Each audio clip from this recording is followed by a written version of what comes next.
गत 3 तारिख दिन कोमना ब्लॉक को आमर प्रिय नेता विरोधी दल नेता पूर्वतन मुख्यमंत्री श्रीयुक्त नवीन पट्टनायक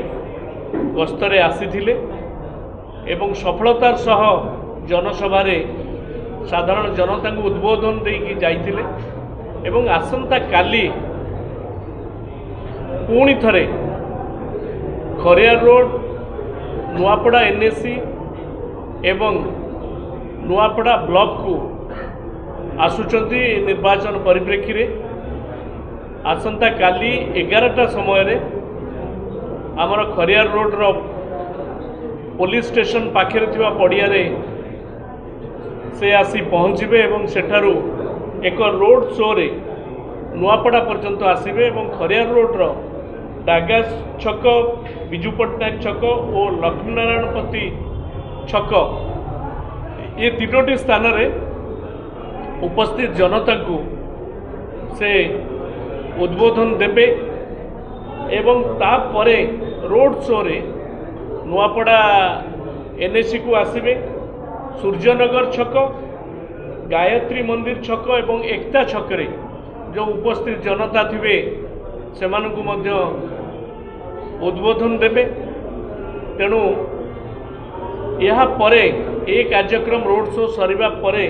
दिन 3टा समय रे नुआपड़ार पार्कोट ठारे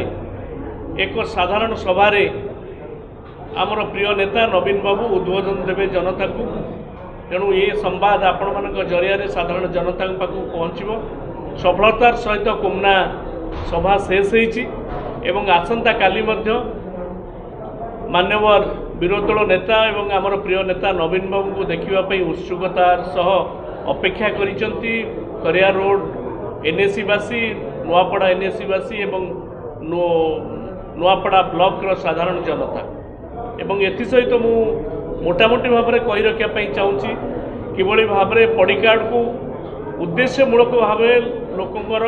काटी दि जाइए एवं विवरणी सहित संजय बाबू ये उपस्थापित कले एवं आईन श्रृंखला परिस्थिति ठारू आरंभ करी चाषी मानक समस्या सबुकिछि प्रसन्न बाबू ये सूचना देले। तेणु आमर निश्चित भाव में आमर विश्वास अच्छी जे 11 तारिख रे जो